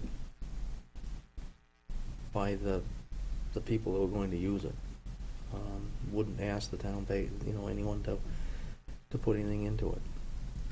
But the foot trails and whatnot certainly are different, and this commission doesn't have any right really or any need to go ask a neighbor, Right. can we do something across yours? And I don't really think that this commission is the right authority to do that kind of stuff anyway. we had that discussion, when that first came up, because of that very problem. Yeah. But, in any event, we can look at trails on our properties and fund Absolutely. those, certainly, But yeah, there is the bigger picture. That's what we got into that whole thing, whether it was a good Right, fit. so and even the master planning concept goes beyond our more limited role. Yeah, because, you could have, there's a lot, like you say, to me, you're right, interconnected, going places. Those are the kinds of things that I like too, are really. Well, it's the type of thing that I'm involved in, is Yeah. it, I don't wanna go out and do circles around, but on something motorized, that isn't the intent anyway, it's to get somewhere, a destination. Well, you can start something motorized doing circles, that's called racing, That's where it's Yeah. interesting, leisurely around that oval, it's not. Something that's happened in the last, say, month, we had all sorts of truck issues out on trails and some pretty stout damage. And we put out quite a bunch of cameras. Oh, you did, yeah. And people did, just, concerned people. And we were absolutely blown right out of the water with how much foot traffic is out there. Oh, on the snowmobile trails, yeah. It's kind of funny because snowmobile trails, you really secure that right just for snowmobile, and then everybody else. Well, no, you usually ask the landowner, what do you want or what do you not want?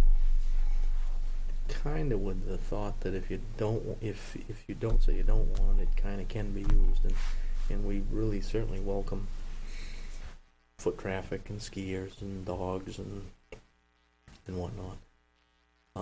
In fact, we're really trying to figure out how to get some of those non-motorized or non-snowmobile users to work with us a little bit more. You know, help with a little bit of the funding of the trails, or just by joining the club, even though they're not going to ride a snowmobile, they certainly get to enjoy the trail that we make for us for snowmobiling. I tell you, as a non-snowmobiler, it was eye-opening to see the great signage you have on your trail across, you know, up to Mount William and that area there. I'll tell you another quick little story. That is, you know, Yep. this sort of destination, miles down the road, this direction, destination. It was just fantastic. Yeah, we're taking it another step, making sure every intersection has all your GPS coordinates and boom, boom, boom. But I had a hunter, or a grandfather of a hunter, call me up at work. Must have been the second day of rifle season. I think it was pouring rain. Mm-hmm.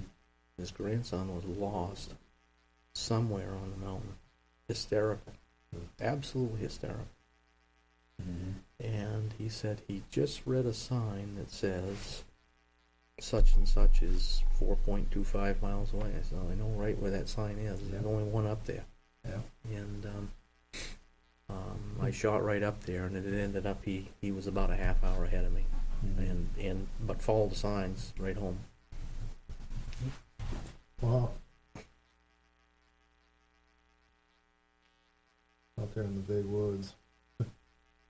Well, what's funny is you You get on the wrong side of that hill, and yeah, it's bushwhacking, and what the heck happened? You get, you know, on the designated, and Mhm. it's you know, don't wander off, and you're gonna Yep. end up at a major crossing pretty soon. Yeah. You must Yeah. have trouble. I mean, all sorts of things you need to do to, you know, maintain your space down the other side, and you know, keep the authorized where the authorized is, and keep the unauthorized out of mischief. So, it's a tough sell. yeah.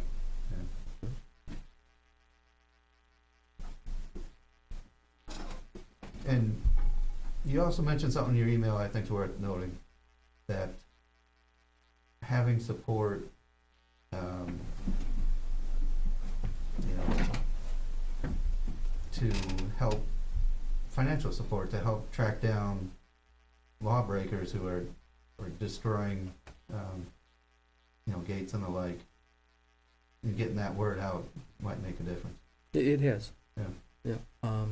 A little bit of the, we've got cameras, we know who you are, and Mhm. we've got some, you Mhm. know, rewards out for Yeah, helping there's rewards out, to yeah. trail you, then Yeah, and we go had elsewhere. businesses, we had Yeah. private people contact us and say, we're gonna up your reward by $500, and that happened a couple of times. And, How'd you keep the cameras from getting stolen? just the guy that does it well. Yeah.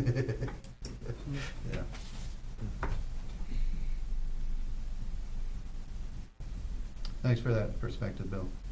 And that's something I wasn't able to get off to you in my Yeah. craziness, and I do appreciate you put a lot of thought into that in the circumstances where maybe you wouldn't otherwise have had a chance, but, you know, that's valuable. That's, you know, definitely, you know, well worth doing, and I appreciate that. Thank you. Anytime we do one of those, you know, generate some of those thoughts, we don't capture them unless we talk about them in the meeting. So, appreciate it.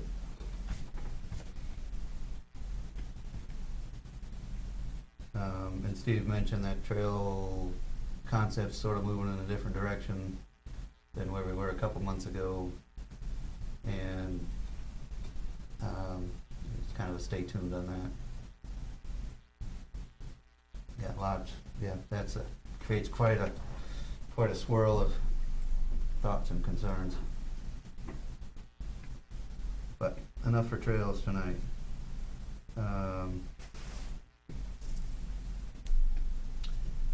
Well, we covered other town forest issues, I think. Yep. Jump over to this idea that Steve, you've investigated some, I've talked with Naomi some, Bill's had some ideas all sort of along the same nut. You wanna talk to that, Steve, based on your discussion tonight?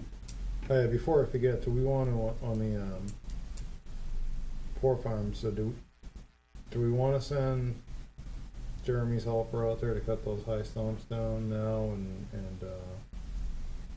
do we wanna authorize anything to clear off those trails for funding, or do you wanna just wait?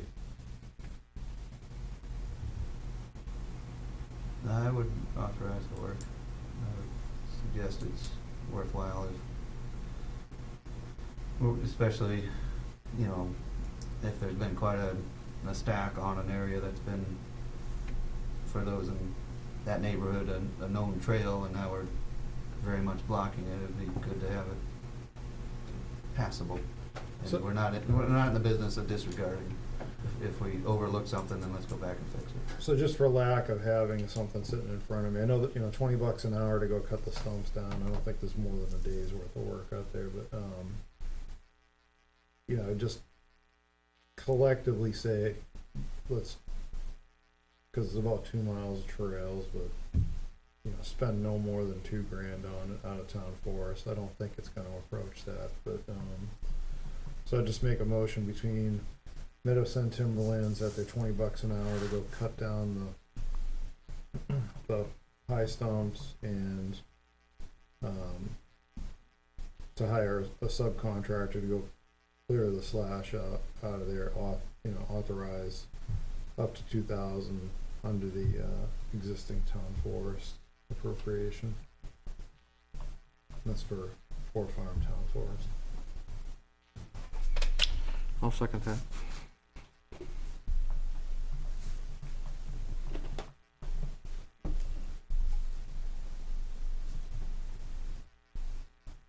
Any further discussion? With the motion, Just one question on Yep. it. What income have you seen from that? Oh, there's a lot. Do we have the? And you know, you can just kind of shoot from the hip on it. I saw it, but I'm just kind of having it so you say it and people Sure. hear it.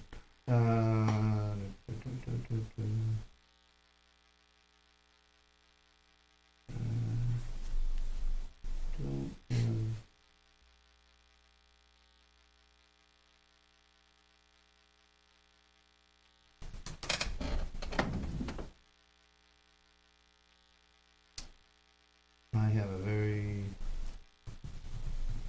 it's incomplete there, but let's jump to something else. I'd just say we've seen income,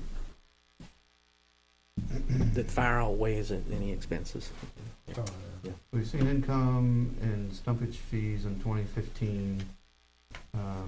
Most of that had been That should have been all four farms. for a farm of approximately $57,000.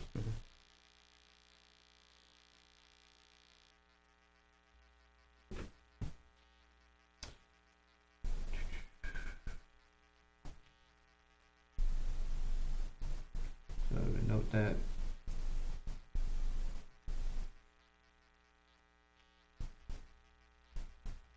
Any further discussion? There being none, all in favor, say aye. Aye. All in favor.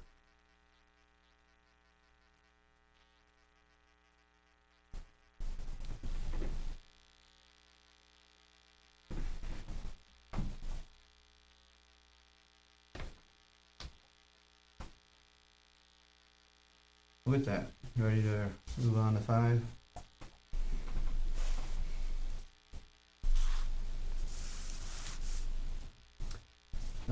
Preface the discussion on minutes. I guess I've been doing those since May, and takes quite a bit to get them done. I don't think I've got a 1 in on time. Last month was closer, almost acceptable. Steve, you had discussed with Naomi another approach. I discussed with her a little bit after you did tonight. How does how's your understanding of that, and what would we need to do to get some help on the minutes? Have Okay, somebody so- who is a minute taker do those for us. Yeah, that actually ties into your number 8 there, that CC budget reconsideration. Correct. Yep. So we would, Naomi just gave me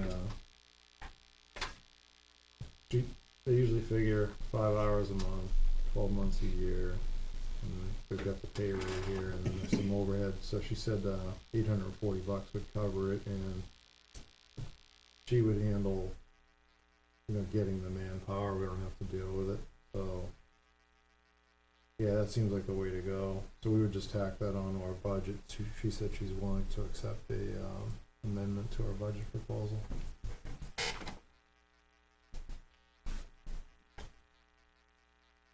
I mean, based on that, I would, make a motion that we request $840 per year for Conservation Commission budget with the, just a line item for administrative support. I would second that.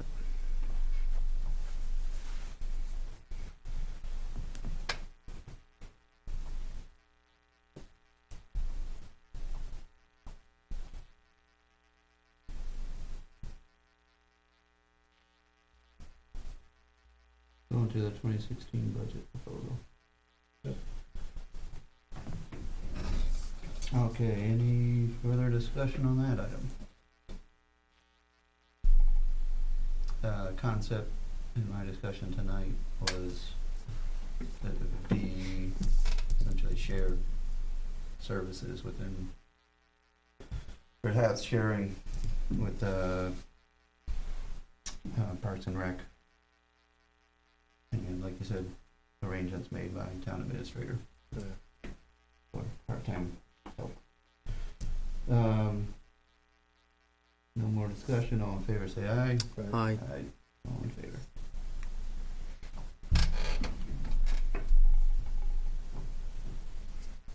So I'll forward that to Bev and to Naomi.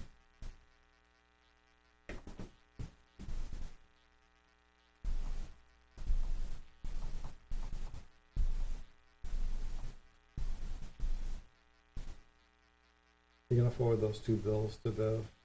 Yep. Okay. And you just Forward them. sent one. I sent them both again. Okay. They're both on there as a PDF. I think I might have gotten that. I did one last month, so I have to check my notes on that. Might have gotten that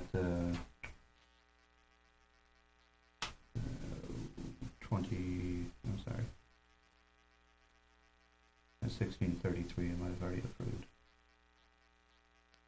The other deal is agendas. Since as land use coordinator, those were last done by Naomi and sent out ahead of time to everyone.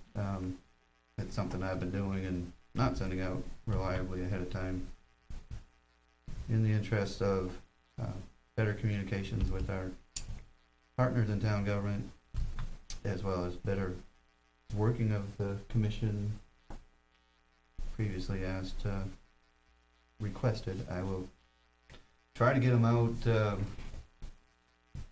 night before. I don't seem to have much time available. If I could get them out on, several days' notice, that would be great.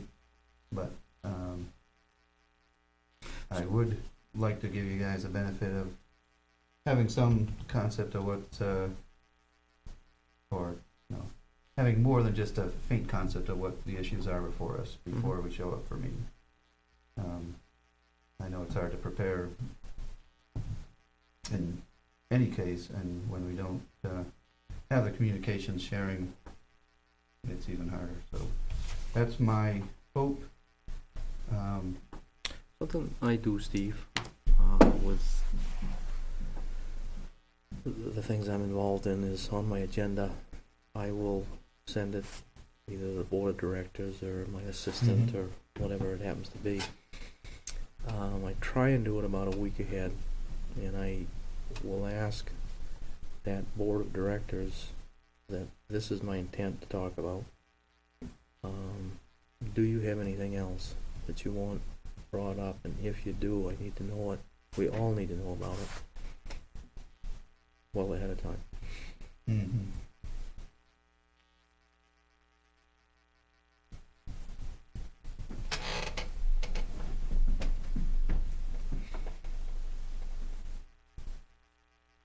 Sounds like a good idea.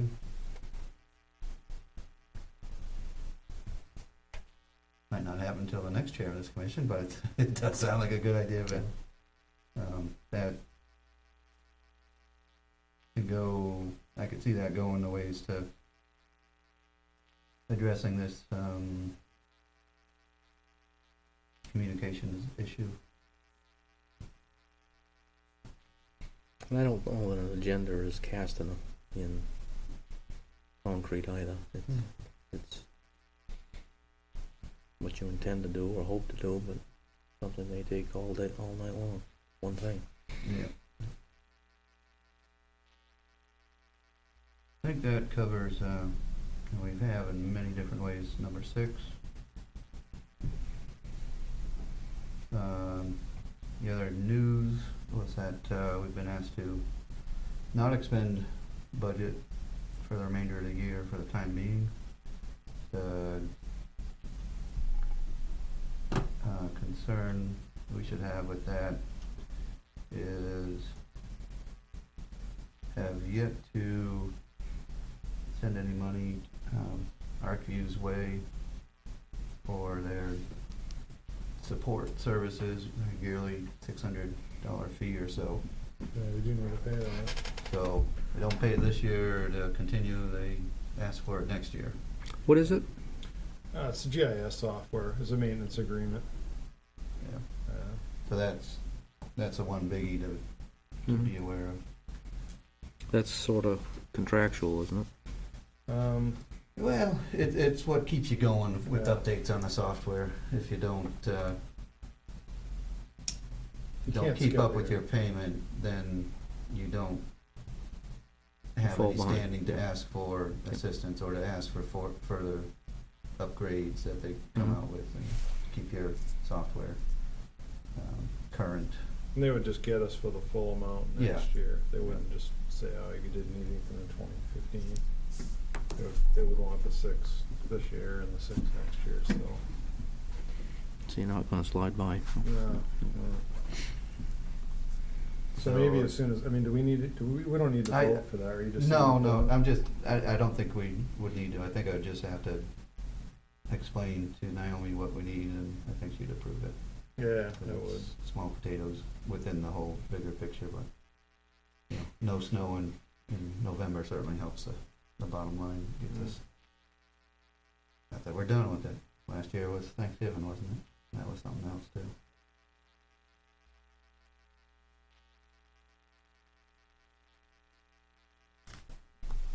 That's, I think we are, I think we're all set with our other substantial one, which is $330 for Association of Conservation Commission dues, annual dues. Unless it rolled, so. Anyhow, that's the concern with the budget. We took care of number 8. We addressed number 10. And with these, if you have any interest to you, Steve, we're still on the mailing list, so Yeah, everybody knows who we they are. always come to work too. Yeah. I have one other person who might be interested, so I won't recycle those just yet. Anything else tonight? Even on a light night, you get to go 2.5 hours. There being none, let's hear that final motion. Motion adjourned. Second. You got that, Bill? Thanks. I got it. All right, motion to adjourn, all in favor, say aye. Aye. Adjourn at 9:20.